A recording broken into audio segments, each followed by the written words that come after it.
une vidéo qui va traiter du sujet de la cybernétique. La première question que je te poserai, c'est peux-tu te présenter rapidement? Alors, j'ai fait des études scientifiques, je suis passé par les classes prépa, j'ai fait une école d'ingénieur en mathématiques appliquées et en informatique qui s'appelle l'ENSIMAG, qui est à Grenoble, dans un haut lieu, on en parlera tout à l'heure, de la cybernétique aujourd'hui. Et j'ai fait de la psychosociologie pendant 3 ans. Et puis peu intéressé par le métier d'ingénieur dans le monde actuel en tout cas, peut-être il y a 100 ans ça m'aurait plus plu. J'ai décidé de changer de carrière et maintenant je suis enseignant libéral pour les classes prépa essentiellement. Maths sup, maths spé, prépa, HEC, voilà. Du coup, comment as-tu pris conscience de la cybernétique de manière générale? Alors, je reviendrai un peu du coup sur mon cursus pour dire que dans l'école d'ingénieur où j'étais, donc on m'a appris les mathématiques appliquées et l'informatique, on a repris l'informatique à zéro, on repart de la machine de Turing et dans nos différents travaux à l'école, on a eu l'occasion de refaire une petite calculatrice électronique ou carrément un compilateur, c'est-à-dire un programme qui sert à transformer un langage pseudo-anglais de programmation en langage assembleur qui lui-même va s'interpréter par des 0 et des 1 dans la machine. Donc en gros, on a revu à peu près tout le processus de traitement de l'information et de fonctionnement d'un ordinateur. Avec ça, on a eu pas mal de cours autour de l'optimisation de ces concepts-là. Moi, ça m'a pas mal intéressé. J'ai fait une spécialisation en ingénierie financière et j'ai refait ensuite une spécialisation en logistique, programmation linéaire en nombre entier, recherche opérationnelle, optimisation combinatoire, ce genre de choses. Et à l'époque, je trouvais ça absolument génial. J'ai adoré aussi la théorie de la décision, la théorie des jeux, qui va être pas mal impliquée aussi dans la cybernétique. Mais à l'époque, j'ai jamais entendu le mot. Et tout ça m'a d'une certaine manière un peu formaté dans le sens où j'essayais de mettre en équation la vie, j'essayais de mettre en équation le monde autour de moi, j'essayais de modéliser tout un tas de choses pour les optimiser. D'ailleurs, par rapport à ma vie courante aussi, tout un tas de choses, tout un tas de processus, même rien que de faire ses courses, comment faire le plus court chemin dans le magasin, ou tout ce genre de trucs. Pas mal de gens y pensent, mais moi j'avais les outils pour les mettre en œuvre, donc je me suis amusé à faire ce genre de choses. Et j'étais obsédé par cette idée d'optimiser. Parce que présenter sous un certain angle, faire plus de choses avec les mêmes ressources, ou faire ce qu'on avait décidé au départ avec moins de ressources, moins de temps, moins d'énergie, je trouvais ça génial. Donc je me suis vraiment je me suis englué là-dedans sans me rendre compte à un point où c'est devenu quasi obsessionnel. Et à ce moment-là, j'ignorais totalement ce que c'était que la cybernétique. J'avais même des espèces d'aspirations vers ce que j'ai découvert ensuite comme étant une sorte comment dire, la société s'articule dans cette direction depuis un certain temps, mais moi d'une certaine manière je le souhaitais à la fin des années 90 et je pensais que c'était une évolution bienfaisante, intelligente, etc. Mais sans m'en rendre compte plus que ça. J'ai rencontré, à chaque fois que je voyais le préfixe cyber quelque chose, où j'avais déjà vu ce mot cybernétique, mais pour moi cyber ça veut dire ça renvoie à internet. Cyberespace, cybercafé, cyber je ne sais quoi. Tout ce qui était cyber pour moi ça voulait dire truc internet en gros quoi. Sachant que j'ai aussi découvert internet dans la fin des années 90 avec des débits de 100 mégaoctets secondes qu'on n'a pas encore chez nous avec la fibre optique. Parce qu'il se trouve que mon école était en connexion directe avec des labos américains par fibre optique. Et c'était le centre européen où on avait ces connexions-là. Bref, pour dire que j'ai compris petit à petit qu'il s'agissait de quelque chose de l'ordre de l'organisation, de la gouvernance d'une certaine manière. J'avais pas du tout perçu ça comme ça. Pour moi, c'était vraiment un gadget, c'était vraiment le côté Internet. Du coup, comment appréhendes-tu la genèse de la cybernétique?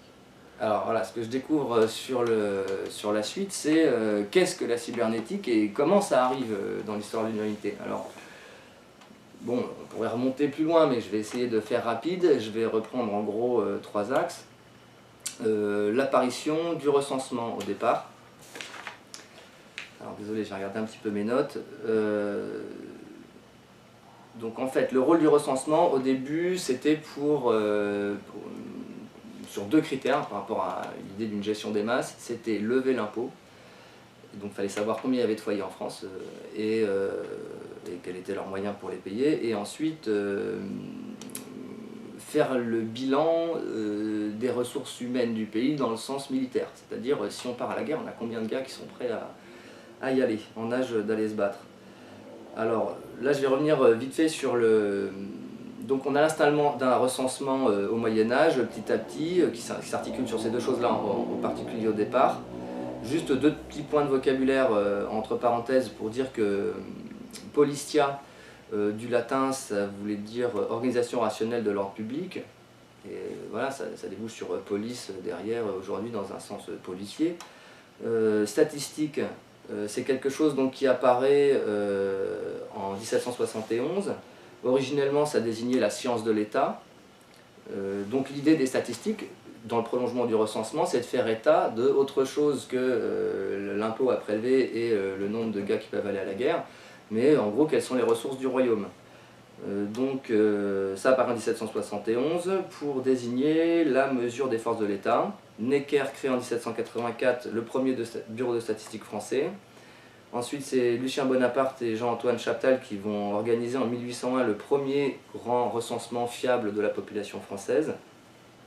Et après, ces choses-là vont vraiment s'installer un peu partout et s'automatiser avec un gros bond en avant en 1896 avec les cartes perforées. C'est-à-dire que c'est un Allemand qui avait émigré aux États-Unis qui a monté cette machine à trier les cartes perforées et dont l'entreprise a été rachetée par un consortium américain et qui a mis à sa tête un certain Watson qui est devenu le patron d'IBM et qui va jouer un rôle fondamental, on y reviendra tout à l'heure, avec ses cartes perforées sur le recensement. À partir de 1962, le recensement il va être stocké sur des bandes magnétiques et à partir des années 70, ça va être géré par ordinateur. Alors pour le problème de la collecte des données qui se pose déjà avec le recensement, et qui dit recensement dit aussi plus on l'affine, plus il y a une carte d'identité avec des tas de choses écrites dessus, qui devient obligatoire, etc., etc. Donc ça permet à l'État d'articuler pas mal de choses, de cadrer pas mal de choses. Ce que je voulais dire, c'est sur la collecte des données, parce qu'on va en reparler tout à l'heure, mais l'idée de collecter des données, on pourrait dire, bon, bah, en soi, c'est pas ça le problème. Le problème, c'est qu'est-ce qu'on fait des données collectées. Et surtout, si on opère sur cet usage des données un contrôle politique, a priori, ça va plutôt dans le bon sens, hein, pour en faire des bonnes choses. Alors moi, ça, je voudrais répondre que ce ne sont pas les applications ou l'usage qu'on va faire des données, mais l'idée de la statistique elle-même qui contient ce rapport d'instrumentation du monde, ce rapport technico-rationnel et ce traitement des individus comme des numéros, comme des objets, comme du bétail. La collecte des données induit par elle-même la gestion des populations et la réification, la chosification de l'humain. Donc en soi déjà il y a quelque chose de technicien et d'un peu mortifère qui est intrinsèque à la notion même de la statistique à mon avis. Et de la collecte de données, quel que soit son usage en fait. Alors ensuite, donc statistique, recensement, alors maintenant il y a la théorie de l'information. Bon, je ne vais pas revenir sur la jeunesse de ça, en particulier suite aux travaux sur la quantique, etc. Mais enfin bref. Donc théorie de l'information et informatique vont faire un gros bond en avant et faire imaginer, avant même les ordinateurs, la machine informatique est déjà conçue. Il y avait eu la machine de Turing, mais Wiener a travaillé sur des machines mathématiques et a réemployé le terme de cybernétique. Alors, réemployé, on va y revenir tout de suite. Alors, le terme de cybernétique, qui vient du grec kubernetes, pilote-gouverneur, donc l'idée c'est gouverner un bateau.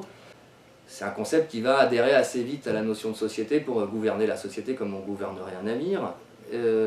Alors le terme va être utilisé en 1834 par André-Marie Ampère pour désigner l'art de gouverner les hommes.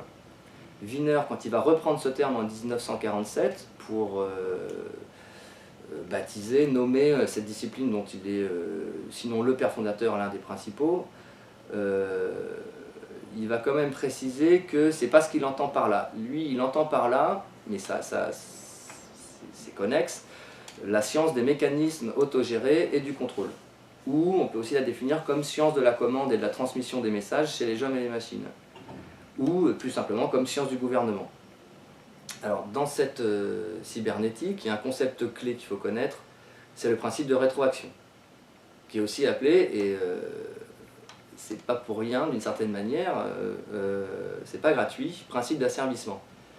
Le principe est assez simple, c'est qu'un processus qui va opérer quelque chose va produire des résultats. Et l'idée, c'est de se servir des résultats pour régler la machine, le process, en amont, changer ses paramètres pour qu'il se rapproche plus du résultat ou il ne s'en écarte pas. Donc derrière, il y a l'idée de l'homéostat, c'est-à-dire d'avoir un état, d'être un peu toujours dans le même état. C'est l'idée d'un espèce d'équilibre. Alors en cybernétique, il n'y a pas forcément qu'un équilibre, mais l'idée c'est de naviguer entre des états d'équilibre qui sont entre guillemets sous contrôle. Un exemple très simple pour comprendre ce principe, c'est le thermostat sur une chaudière.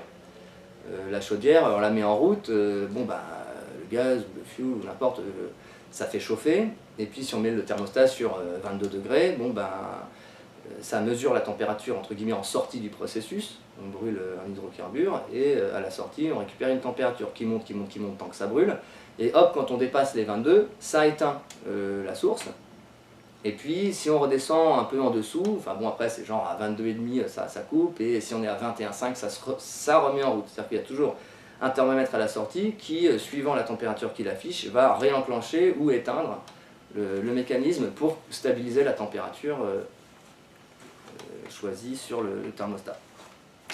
Donc après on retrouve ce principe d'asservissement dans énormément de choses, et moi personnellement dans mes études je l'ai vu de plein de manières, notamment en électronique, pour stabiliser des systèmes ou pour leur faire avoir des comportements qu'on souhaite. Alors, à l'origine du déploiement du courant de la cybernétique, il y a les conférences Massey aux États-Unis, entre 1942 et 1953, qui ont réuni un groupe interdisciplinaire de mathématiciens, de logiciens, d'anthropologues, de psychologues, d'économistes.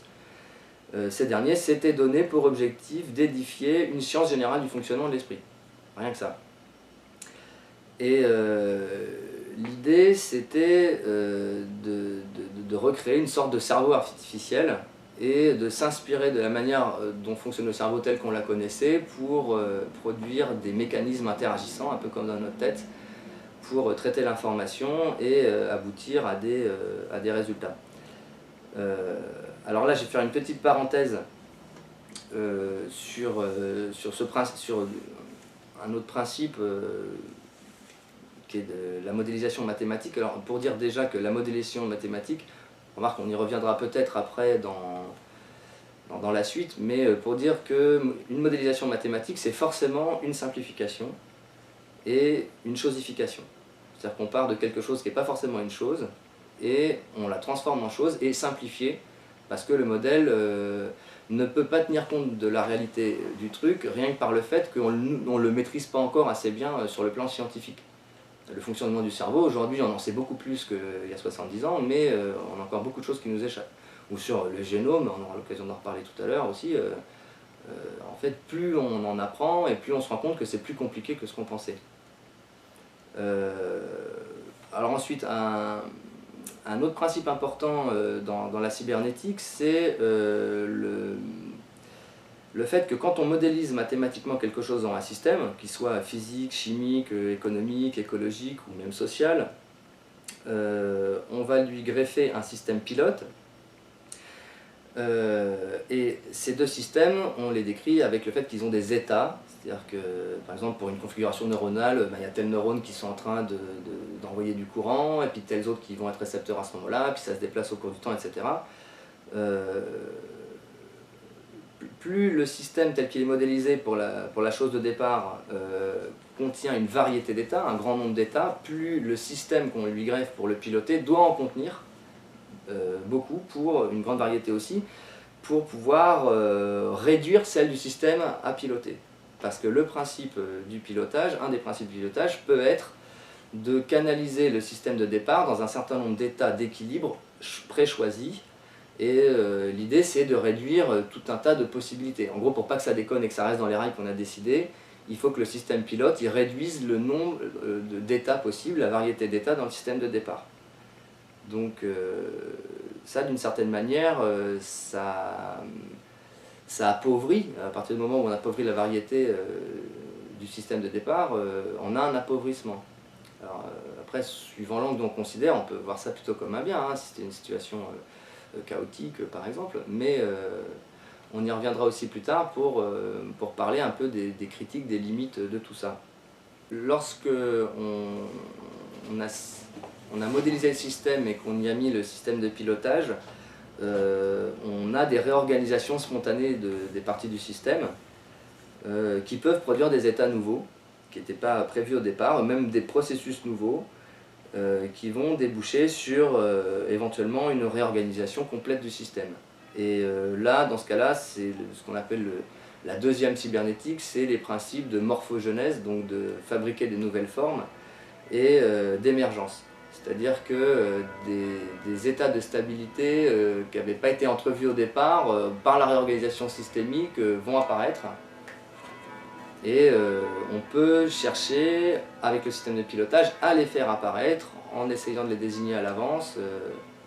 Voilà. Alors, ce qui est intéressant, c'est qu'à cette époque des conférences Massey, il y a un article qui a été écrit par un journaliste du Monde, Dubarle, qui a regardé de près la naissance de cette science et qui fait un certain nombre de spéculations pour l'avenir, qui réfléchit sur le sujet. Et ce qui n'est pas anodin, c'est que 1948, c'est l'année où Orwell écrit 1984. Il a inversé 2 chiffres. Et quelque part, il me semble assez évident qu'il a été influencé dans l'écriture de son roman par cette science naissante. L'article s'appelle « Une nouvelle science, la cybernétique, vers la machine à gouverner » et c'est sous-titré « La manipulation mécanique des réactions humaines créera-t-elle un jour le meilleur des mondes ?» Alors, bon, l'article est un peu long à la lecture, je le conseille évidemment aux internautes, c'est facile à trouver avec le titre. Il y aura sûrement un petit lien dans l'image là. Donc, je vais essayer de résumer en quelques points ce que dit cet article. Il commence par dire qu'il y a des gros ordinateurs américains sur des centaines de mètres carrés qui ont vu le jour récemment et qui ont une capacité de résolution de calcul complètement décuplée. Que l'avènement de cette science est sûrement beaucoup plus important que la conquête de l'énergie nucléaire et de la réalisation de la bombe atomique, sachant que ça vient juste de commencer et que les pays ne sont pas encore tous équipés et que c'est un peu la course à l'arme nucléaire à l'époque. Et il se laisse imaginer tout un tas de choses, l'utilisation de ces machines comme combler les sens manquants, par exemple pour un aveugle, écouter un texte écrit qui serait lu par une machine. Il imagine une bibliographie qui serait automatique sur toute question et qui puiserait dans toutes les bibliothèques du monde. Donc ça, c'est des projets qu'on a aujourd'hui. Une machine à prévoir les tendances boursières. Donc ça, pour avoir fait de l'ingénierie financière, on fait du calcul stochastique pour essayer de faire un minimum de prédictifs à très court terme pour faire circuler, pour faire des transactions. Une machine à gérer des services comme par exemple le tri postal, où il dit pour bientôt, si ça se développe assez vite, on peut penser qu'assez prochainement on pourra faire de la gestion bancaire avec, pour les comptes courants des gens, etc. Il parle aussi de machines à jouer, par exemple il donne l'idée que cette machine puisse jouer aux échecs et battre un joueur de force moyenne, parce que calculant 5 coups à l'avance, parce que connaissant des principes de maths en 3 coups, ce genre de choses. Il cite l'ouvrage de Norbert Wiener qui vient de sortir en expliquant que ce livre est assez extraordinaire, donc Cybernetics or Control and Communication in the Animal and the Machine.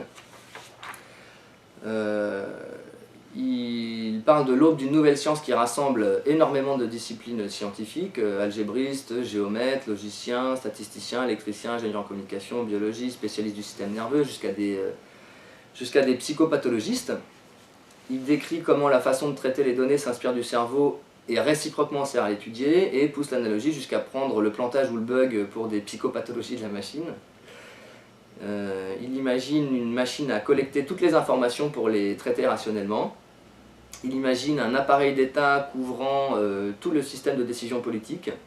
Alors soit dans un régime de pluralité des États, mais ce serait peut-être un peu compliqué pour les interactions, soit dans un régime apparemment beaucoup plus simple d'un gouvernement unique de la planète, et il pose la question pour le bien ou pour le mal.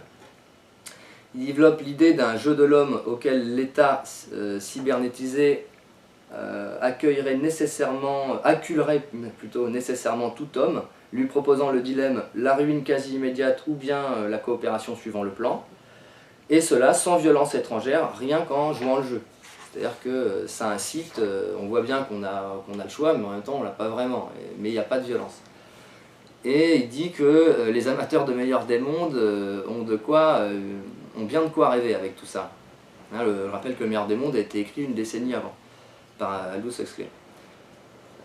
Il parle du problème des volumes de données et de la complexité du traitement, mais bon, aujourd'hui c'est partiellement résolu, hein, tout le monde a entendu parler du big data et de la collecte des données, qui est en pleine explosion en termes de quantité. Il explique à la fin l'importance de créer une conscience de masse pour stabiliser le système. Alors ça, c'est pas tout à fait anodin quand même, et il pense même à un dispositif de paralysie des consciences de masse en cas de problème. Et il met en garde contre le surgissement du coup d'un prodigieux léviathan politique, devant lequel celui de Hobbes passerait pour une agréable plaisanterie. Et il termine son article en disant « Nous risquons aujourd'hui une énorme cité mondiale où l'injustice primitive, délibérée et consciente d'elle-même serait la seule condition possible d'un bonheur statistique des masses, un espèce de monde qui serait pire que l'enfer pour toute âme lucide en gros. Que la seule manière de le supporter ce serait d'être justement dans la conscience. » Bon, alors, je voulais parler du fait de cet article parce que les gens sont très vite conscients dès le début de la cybernétique d'un potentiel totalitaire monstrueux d'une sorte de méga machine qui déciderait à notre place et qui s'occuperait de prendre en main nos vies. Alors à ce titre, je voudrais préciser que Wiener a intervenu clairement lui-même pour délimiter un certain nombre de choses et les pères de la cybernétique ne sont pas des gens au départ mal intentionnés qui veulent nous embarquer dans un furieux projet de totalitarisme, de tout gouverner par la machine, de donner les manettes à quelques-uns. Ils sont assez prudents par rapport à ça, donc pour dire casser des idées conspirationnistes sur le sujet, même si d'un autre côté, malgré la prudence, l'honnêteté, la sincérité, la réflexion et l'autocritique de gens comme Wiener, ça a été ensuite, ça a évidemment plu à des centres de pouvoir. C'est pas anodin que la Fondation Rockefeller ait participé au financement de toute une branche de la cybernétique qui va déboucher sur des tas de choses comme l'école de Palo Alto, etc. Et derrière, il y a évidemment des enjeux de pouvoir assez énormes. Bon, sinon je voudrais quand même citer quelques phrases de Wiener que je trouve intéressantes pour dire un peu à sa décharge pour des gens qui diraient mais quel ignoble individu, pas vraiment. Il a déclaré par exemple la cybernétique est une arme à double tranchant, tôt ou tard elle vous blessera profondément. Et cette phrase elle a été très mal prise par le pouvoir américain. Il a aussi pas mal râlé contre le macartisme et tout un tas de choses parce que justement avec le recensement et une approche un peu cybernétisée on pouvait traquer des gens. On reviendra sur des exemples historiques. Et bref, pour mettre en garde, pour dire que ceux qui trouvent ça génial et qui voudraient justement s'approprier ça pour s'en servir d'un super outil de pouvoir risquent de se blesser profondément avec aussi à terme. Dans des lettres qu'il écrit en 1945, il évoque le fait qu'il hésitait à abandonner la recherche scientifique faute de pouvoir contrôler les usages qui en étaient faits. Et dans Cybernétique et Société, un de ses ouvrages majeurs de 1952, il écrit « Transférer sa responsabilité à une machine, qu'elle soit ou non capable d'apprendre », donc il précise que peut-être on arrivera à faire des machines comme ça, c'est lancer sa responsabilité au vent pour la voir revenir portée par la tempête. Donc quand même, il essaye de dire allons-y calme avec ça, et Wiener avait beaucoup insisté personnellement sur le fait que pour lui la cybernétique ne devait jamais prendre une dimension sociale. Devait rester dans le champ de la technique. Le problème c'est que la frontière est un peu floue, mais il tenait beaucoup à ça, à ce que ça ne prenne pas en charge l'aspect social des humains. Cependant, existe-t-il historiquement des dérives dans ce sens? Alors, c'est un peu antérieur à la cybernétique, mais on est exactement dans ce mouvement-là. Tout à l'heure, si je parlais des statistiques du recensement, c'était parce que ce qui a fait exploser ces pratiques et ce qui les a mécanisées et rendues extrêmement efficaces et qui les a déployées sur le le recensement pas que des humains pour payer les impôts et pour partir à la guerre, c'est l'usage qu'on a été fait principalement par IBM sous le Troisième Reich. Bon, je ne vais pas revenir beaucoup sur l'histoire de Watson, mais ça vaut vraiment le coup de lire le bouquin IBM et l'Holocauste. Enfin, moi, ce livre pour moi était un vrai choc. Explique ce que tu me disais, tu sais que l'importance d'IBM. Alors, IBM, le truc c'est qu'ils ont commencé à se déployer super bien en faisant un petit peu comme Rockefeller d'ailleurs, de la concurrence déloyale, en sabotant les trucs des autres, etc. Le patron d'IBM, Watson, au départ c'est un vendeur de piano qui était célèbre pour jamais rater une occasion d'en vendre un. Il allait avec sa charrette avec un piano dedans dans les fermes et il revenait sans son piano. Donc il était assez fort. Et lui, ça l'a pas trop gêné d'avoir les mains sales et de bien bourriner pour s'installer.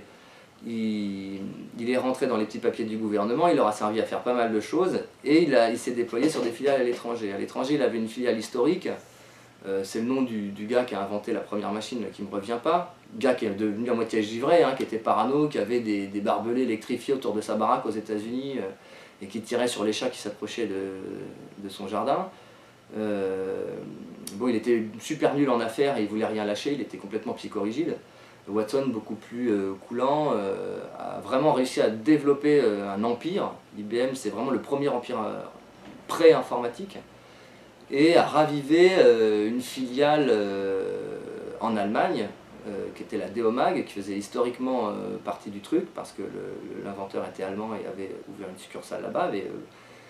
Il avait des royalties par rapport à des brevets. Et à partir du moment où Hitler s'approche du pouvoir, à IBM, on lorgne tout ça de près, parce qu'on imagine bien ce qu'ils vont avoir en termes d'idées de politique raciale et ce genre de choses. Et le recensement, pour ça, ça va être du pain béni. Et dès que Hitler arrive au pouvoir en 1933, IBM déploie énormément leurs propositions de travaux pour le régime nazi. Et en gros, ils vont leur proposer de traquer les juifs et de leur dire, pour récupérer pas mal d'argent, pour préparer la guerre, pour avoir un vrai bouc émissaire, c'est bien de le dire, c'est bien d'avoir sur le papier, mais il faut peut-être passer aux actes et définir une politique raciale. Alors nous, on peut vous aider à trouver les juifs. Et de lancer un recensement avec des cartes perforées qui allait de plus en plus loin, parce que là, j'aurais même bien aimé à la limite citer une phrase du livre que je sais trouver assez vite, que j'ai trouvé assez hallucinante.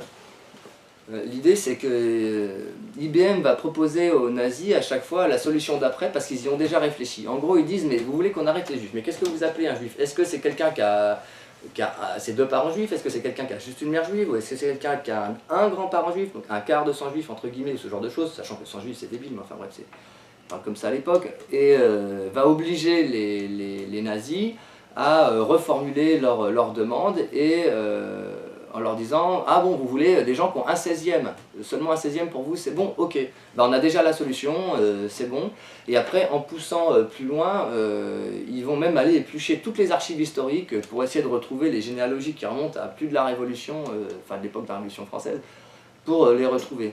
Et en parallèle, ils vont leur proposer tout un tas de solutions, comme par exemple l'automatisation de la bourse de Berlin. Je crois qu'historiquement c'est la première automatisation boursière. Ils vont les encourager, ils sont au courant en avance de leur plan de conquête de l'Europe. Et la Blitzkrieg, qui d'ailleurs, petite très courte parenthèse, organisée par un pays qui n'a pas de ressources en pétrole. C'est quand même assez marrant de baser sa guerre sur le pétrole quand on n'en a pas. Donc merci Rockefeller au passage. Et puis merci aussi à General Motors et Ford d'avoir participé à l'effort pour les véhicules. Mais d'avoir le pétrole et les véhicules, ça ne suffit pas. Parce que cette guerre éclair, elle innove et elle a besoin d'une chaîne logistique derrière dingue pour le ravitaillement au fur et à mesure que les lignes avancent, etc. etc. Qui gère ce ravitaillement? IBM gère la logistique, toujours avec ses cartes perforées. Ensuite, le fait de savoir qui sont les juifs, bon, bah, après ça va être les déporter et pour les mettre au travail. Et les mettre au travail en prévision de l'effort de guerre ou pendant l'effort de guerre, ça se précise franchement pendant la guerre, c'est encore IBM qui va organiser la logistique au niveau des trains. déjà, la logistique ferroviaire du Reich, de plus en plus, c'est IBM qui la gère. Et qui va dire, quand vous commencez à regrouper les Juifs, vous les mettez sur des nœuds ferroviaires. Et ensuite, les camps, on ne les construit pas n'importe où par rapport au réseau ferroviaire, etc. Et ensuite, toute cette logistique de train, c'est eux qui la gèrent. Ils vont même aller jusqu'à gérer l'aspect nutritionnel.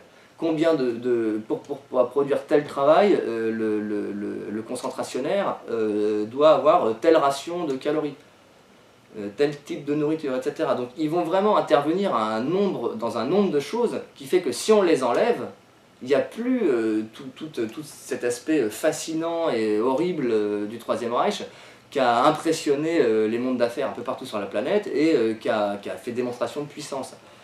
Et une phrase que je voulais citer là-dedans, qui m'avait beaucoup marqué, c'est, je crois que c'est à la fin du premier ou du deuxième chapitre, qui explique en gros que IBM, à chaque fois qu'ils apportent qu'ils proposent quelque chose,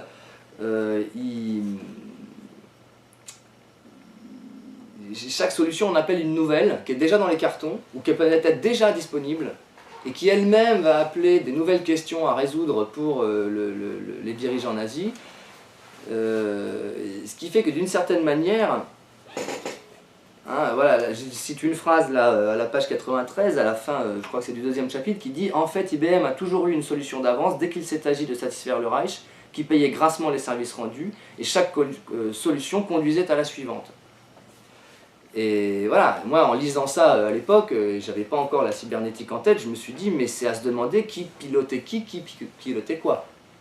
Est-ce que IBM, d'une certaine manière, n'est pas en train, à sa manière, par ses propositions, à proposer un arbre décisionnel qui est préétabli et qu'ils construisent eux-mêmes à l'avance, et d'une certaine manière, ils sont un peu pilotes dans cette histoire.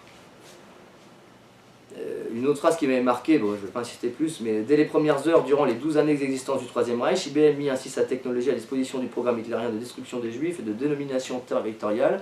IBM n'a pas inventé l'antisémitisme nazi, mais lui a offert des solutions et c'est dans les faits commises avec lui. Comme tout progrès technologique, chaque solution nouvelle alimentait un regain de projets sinistres et de possibilités atroces. Voilà, bon alors après, c'est pas très bon pour le moral, mais ça valait le coup d'en parler.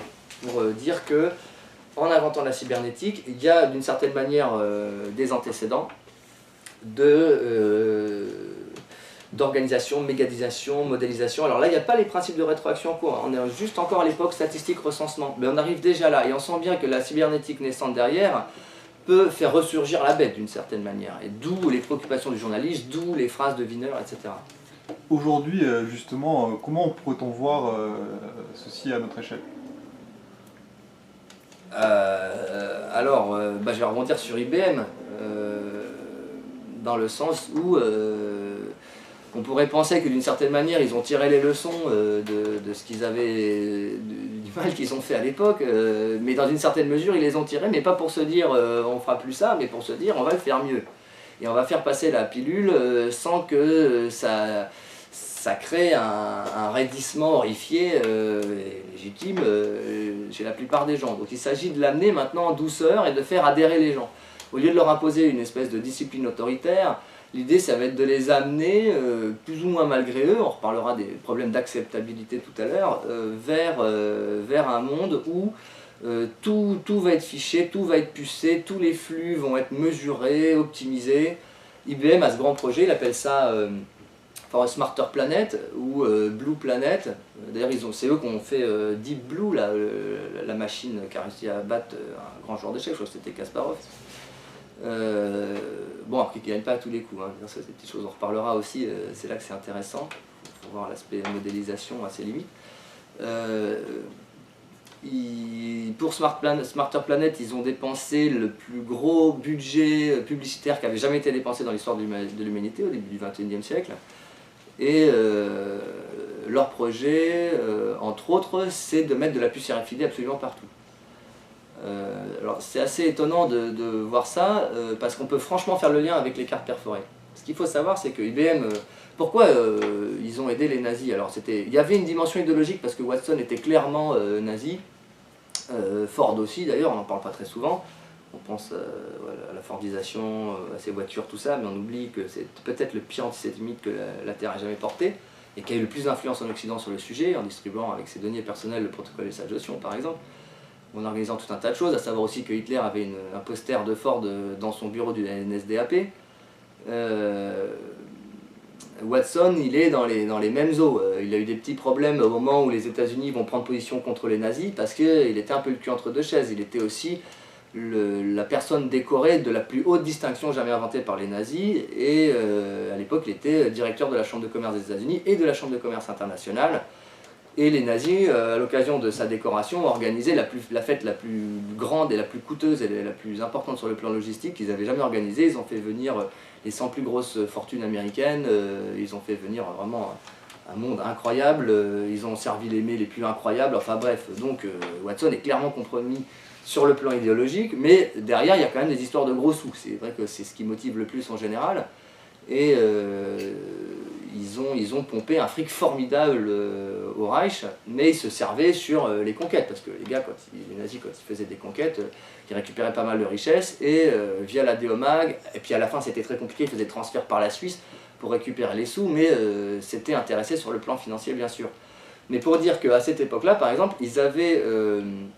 s'étaient bien démerdés sur plein de trucs, comme par exemple les fiches cartonnées nécessaires à faire tourner les machines, parce que les nazis les ont démontées, les machines d'IBM, pour essayer de monter eux-mêmes leurs propres machines et tout, mais ils n'avaient pas le carton qui allait avec. Et il y avait une sorte de formule secrète qui faisait que le carton, sinon ça s'enrayait, ça se chiffonnait, enfin tout un tas de trucs qui faisaient que c'était super au point leur truc, et ils amenaient les cartes perforées au régime nazi, et ils les amenaient des États-Unis, où après ils les ont fabriqués un peu en Europe autour, mais ça venait principalement des États-Unis. Il y a des histoires, parce que des fois ils se sont fait couler des cargaisons, c'était la cata, parce que le Reich, dans ces années où il se servait le plus d'IBM, il utilisait jusqu'à 5 milliards de fiches perforées par an, pour les gens, les choses, parce que les fiches perforées ça servait pas que pour la logistique ou pour les juifs, ça servait aussi pour, on a parlé de l'automatisation boursière, mais on met aussi recenser chaque cheval, chaque mule, chaque chien, chaque arbre, pour faire vraiment de la statistique la plus profonde possible, c'est où en sont les forces de l'État et comment on va les gérer en optimisant. Et donc ils sont repartis dans le même truc, hein, avec bon, une version bien plus cool, entre guillemets, sans apparemment la dimension fasciste, mais qui rentre derrière, on pourra en parler aussi tout à l'heure, évidemment, avec ce projet de mettre de la puce RFID partout. Alors là c'est pareil, c'est d'en distribuer par paquet de milliards et de plus en plus à tout pucer, tous les êtres vivants, les arbres, les objets de consommation. Je donnerai juste un ou deux exemples. Comment ils appellent ça, le smart code, enfin le code barre intelligent, c'est le principe qu'un objet, et c'est en test en Angleterre depuis un certain temps, au lieu de lui mettre un code barre qu'on scanne avec une douchette, on met directement une puce RFID, en prenant, il y a une pub qu'on trouve sur internet, il y en a plein des pubs pour Smart Planet de toute façon, ils font aussi de la prédiction du crime, enfin bref, je reviens à mon histoire qui marche pas d'ailleurs, mais qui permet de vendre beaucoup de matériel et de mettre la main sur les services de police d'une certaine manière au niveau renseignement, qui permet à la personne de ne plus passer en caisse en grande surface. C'est-à-dire qu'en passant juste entre deux bornes, un peu comme les antivols qu'on connaît aujourd'hui, les bornes, elles récupèrent les signaux des puces RFID pour savoir quels articles sont sortis. La personne sur lui, elle a une carte bleue avec puce RFID, d'ailleurs on nous les impose depuis un an et demi maintenant, ça devient assez compliqué pour un renouvellement de carte de ne pas avoir une puce RFID dedans. Il y en a d'autres cartes d'identité aussi, hein, la biométrie est en train de s'installer via les puces RFID aussi. Et bref, la carte bleue passant dans les bornes avec les produits, on récupère des numéros qui, en faisant des recoupements informatiquement, permettent de savoir que c'est tel monsieur qui a tel compte en banque avec tant d'argent dessus, débit automatique, tels articles sont sortis, ça met à jour les stocks, etc. Il n'y a quasiment plus besoin d'intervention d'humain. Alors on peut dire ah bah c'est génial, moi je vais faire mes courses, je fais plus la queue, je prends directement sur le besoin, je m'en vais. On peut voir ça sous cet angle-là, puis aussi on peut voir ce que ça crée comme traçage des individus, comme niveau de recoupement des informations pour en gros savoir toutes les pratiques des gens. Voilà, il y a la dimension totalitaire rampante, mais ça bien sûr il ne faut pas en parler. Hein. On va préférer toujours présenter le bon côté des choses, hein, comme ça m'avait marqué il y a quelques années chez mes grands-parents au journal télé de l'A3, de voir une association de motards qui militait pour que les motards mettent dans leur casque une puce RFID contenant leur dossier médical, que rien que les secours en arrivant, en scannant, puis tout de suite voir l'identité, parce que des fois les papiers sont couverts de sang. Pour faire une transfusion, on ne peut pas savoir le groupe sanguin, tout là on le sait.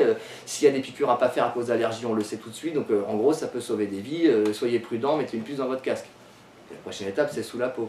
Et une étape intermédiaire aussi, c'est pour les animaux. Et on va nous présenter ça comme oh, la petite fille a perdu son chien, alors on sait qu'il est passé par-ci par-là, parce que les bornes RFID ont remarqué que la puce de son collier est passée ici, est passée là. Il s'est fait renverser par une voiture, même truc, pour lui faire une piqûre, et pas un truc qui va l'intoxiquer en fonction de son dossier médical de petit chien, blablabla. On va toujours nous présenter ça sous le côté sécuritaire, assurant, plus pratique. Mais après derrière, voilà, en fait on impose le puçage aux chevaux en France. Pour les vaches c'est en cours et les paysans sont majoritairement contre, mais ils ont des stratégies pour leur faire accepter. On reviendra sur l'histoire d'acceptabilité dans un deuxième temps. Donc voilà, pour dire que tout ça finalement est revenu à la charge, surtout via l'informatique, parce qu'en passant des fiches perforées à l'informatique, on a fait un bond en avant dans la rapidité des calculs, dans le volume d'informations qu'on peut stocker et traiter. Oui. L'âme c'est la contrainte. Oui, alors voilà, alors après, oui, l'idée c'est de rebondir sur un bouquin aux éditions L'Échappée dans la collection Négatif qui s'appelle L'industrie de la contrainte, et c'est d'ailleurs ce petit livre qui m'a fait découvrir IBM et l'Holocauste. Ce petit livre explique très rapidement, mais donne quand même les axes essentiels de ce que je disais sur IBM et l'Holocauste. Et il va présenter 3 niveaux. Le premier niveau, en gros, je viens de le présenter là, hein, le projet d'IBM. Alors ça vaut vraiment la lecture, hein, parce que de voir un peu comment derrière ils font du lobbying et comment ils le font, etc. Après, la question qui se pose à la fin de la première partie du livre, qui est en 3 parties, c'est mais oui, mais ça sert à quoi de récolter des milliards et des milliards de données derrière, de toute façon, on ne peut pas les traiter. Donc, vous inquiétez pas les gens, ils verront un peu ce qu'ils en feront plus tard, mais de toute façon, c'est pas... Vous affolez pas, on ne saura pas traiter tout ça. Ben, si, on sait traiter tout ça, et de mieux en mieux.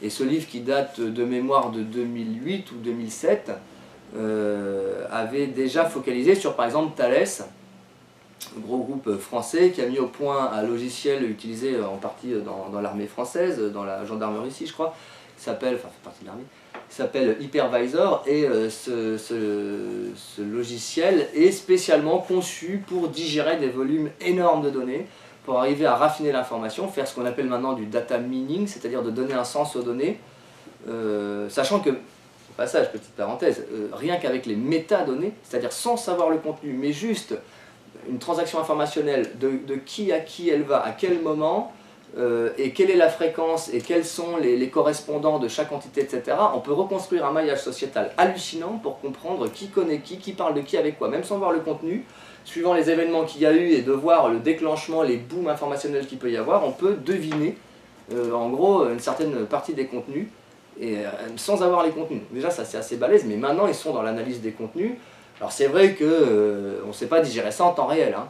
Pour l'instant ils se contentent d'archiver parce qu'ils misent sur le fait que dans l'avenir ils ont des machines beaucoup plus puissantes et des algorithmes beaucoup mieux foutus pour éplucher ça dans tous les sens. Mais potentiellement avec tout ce qui est archivé, d'ailleurs moi j'ai tendance à faire un peu rire au nez avant que Snowden lance son alerte, par le fait que j'avais compris de par ce qu'était Internet tel que je l'ai appris à l'école et de qui l'a inventé et comment ça fonctionne, qu'il y a un côté espace de liberté mais il n'y a pas que ça, et il y a aussi un double tranchant à cette histoire et qui est peut-être beaucoup plus négatif que ce que ça semble nous apporter, même si quand on s'intéresse c'est quand même super d'avoir des conférences sous la main et puis là passer de l'info sur Internet, mais au fond quand on fait le pour et le contre, moi je ne suis pas convaincu de la pertinence de ça. Alors je ne vais pas rentrer dans ce débat là maintenant. Mais à savoir que les transactions numériques et leur généralisation sont corrélées au fait que ça intéresse énormément les sociétés de renseignement et que ces informations-là sont archivées. C'est-à-dire qu'il ne s'agit pas de dire que tout le monde est sur écoute. Être sur écoute, ça veut dire qu'il y a des humains qui ont un casque sur les oreilles derrière et qui écoutent. Là, c'est les machines qui écoutent, et elles écoutent, c'est-à-dire que déjà elles stockent l'info, et ensuite elles essayent de raffiner pour en sortir des profils automatisés, suivant les critères demandés par l'opérateur, voire même de faire plusieurs niveaux de raffinement automatisés, pour avoir l'information disponible sous tout un tas d'angles pour qui la voudra. Le fait est que faut bien se mettre ça dans la tête, même si c'est pas rigolo, que toute transaction électronique qu'on fait, que ce soit le téléphone portable ou fixe, que ce soit la navigation internet, toute transaction internet, que ce soit même les SMS, etc., tout ça c'est archivé, et c'est un peu comme dans la justice américaine, tout ce qu'on dit pourra être retenu contre nous plus tard, quoi. Le fait est que l'épluchage de tout ça, bon après les lois sont pas censées être rétroactives, mais en gros les systèmes de big data et ceux qui les gèrent auront l'info du passé avec de plus en plus de finesse avec le temps. Et plus on avance, plus il y aura une capacité à traiter cette information en temps réel, au moins pour ce qui est immédiatement pertinent, et toujours cette idée d'archiver pour éplucher, rééplucher. Et après, les manières de collecter l'information sont aussi de plus en plus élargies, parce que maintenant l'État a franchement pris le relais avec tout le système de fichage qui se sont mis au point, avec le fait que ça commence dès l'école, tous les types de fichiers qui sont apparus depuis un certain temps. Et puis aussi les lois qui poussent, qui restreignent les libertés et qui poussent à rentrer dans cette société sécuritaire pour nous défendre du terrorisme, etc. Tout ça est un espèce d'élan qui nous emmène vers une société qu'on commence à sentir arriver là. Et cette collecte d'informations, elle se fait encore mieux que d'imposer une empreinte génétique à un faucheur d'OGM volontaire ou ce genre de choses. Maintenant, on généralise ce genre de procédure à presque tous les délits, mais il y a quand même un espèce de côté contraignant parce qu'on est obligé de donner son empreinte génétique, sinon on risque 15 000 € d'amende et 1 an de prison. Mais d'un autre côté, l'idée des réseaux sociaux, elle est magique, et c'est aussi pour ça que ça a été beaucoup financé par le renseignement, notamment Facebook, c'est que les gens alimentent eux-mêmes maintenant en données le système. Et l'apparition des smartphones a fait que maintenant les gens ont des applications qui sont de plus en plus intimes, jusqu'à quel est mon battement cardiaque quand je vais faire un jogging, ou quels sont mes cycles de sommeil la nuit pour que ça mette le réveil au bon moment, pour que je me réveille pile en étant frais, ou tout un tas de trucs. Enfin, je ne connais pas toutes les applications, il y en a des milliers, c'est exponentiel d'ailleurs, il y en a de plus en plus. Mais le fait est qu'on renseigne quelque chose de connecté, donc les data centers récupèrent toutes ces infos, et les gens les alimentent de plus en plus. Ont de plus en plus au lieu de s'offusquer de la disparition du public-privé, ils ont tendance à rentrer dans un délire exhibitionniste. Pour moi, c'est pas mal ça, quoi. Et du coup, alimenter eux-mêmes le système. Troisième partie de l'industrie de la contrainte, c'est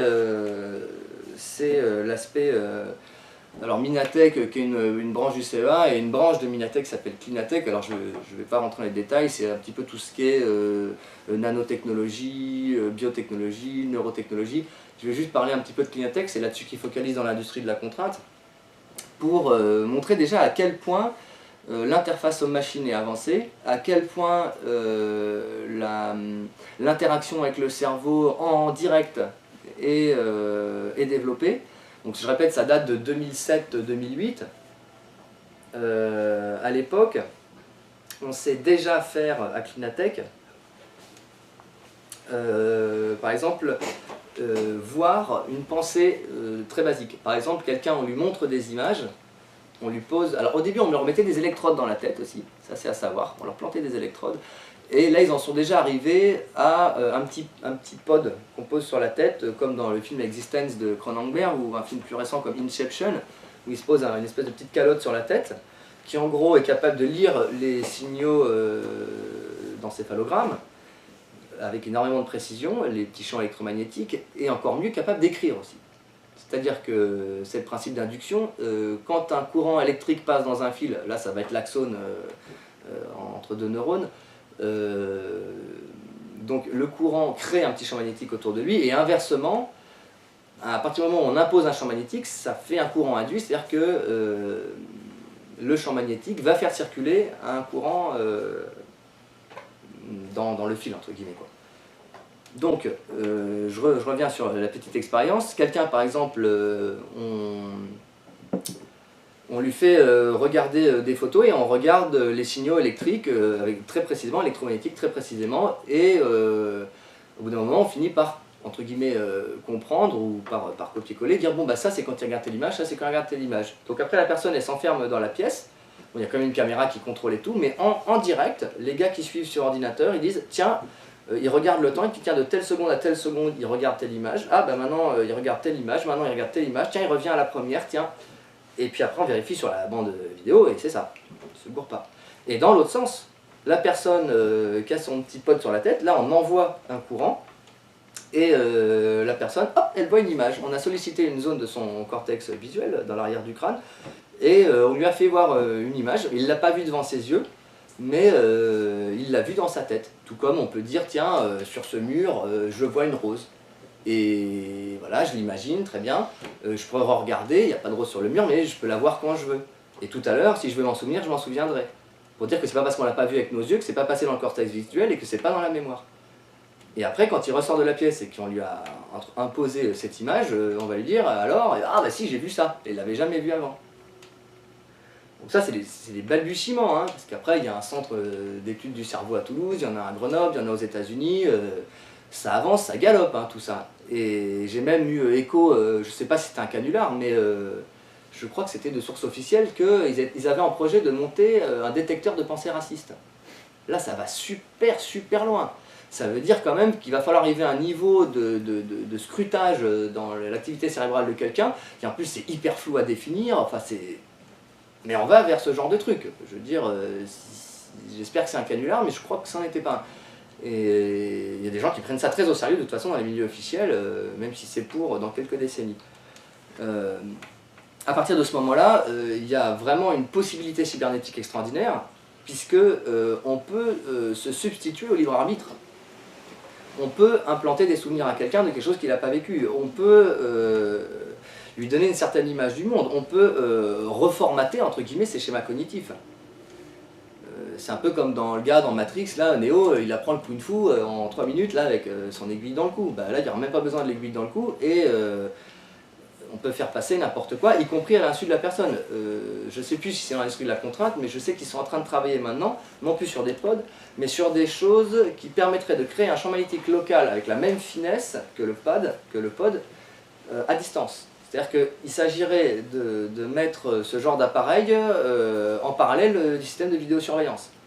Et donc d'envoyer un rayon dans la tête des gens, voilà, ils sont un peu agressifs, là ils font une manip, bon allez hop, ils se calment, on les fait rigoler, on leur donne envie de rentrer chez eux, on leur donne envie de se gratter, enfin on fait ce qu'on veut quoi. Et on leur fait penser ci, on leur fait penser ça, enfin bon, c'est pas aussi simple que ça bien sûr, mais il y a une tendance là quand même, il y a quelque chose que dénonce l'industrie de la contrainte. Et d'ailleurs, je dirais que c'est quand même un des derniers refuges, c'est-à-dire que même dans les périodes de dictature les plus totalitaires qu'on ait connues, même parmi les plus récentes, on a toujours, entre guillemets, la liberté de penser. C'est-à-dire qu'on peut toujours se soumettre, mais pas en penser moins. Là, on arrive à un stade où il n'y a plus de limite, quoi. Là, on peut... Voilà, on n'a plus de refuge.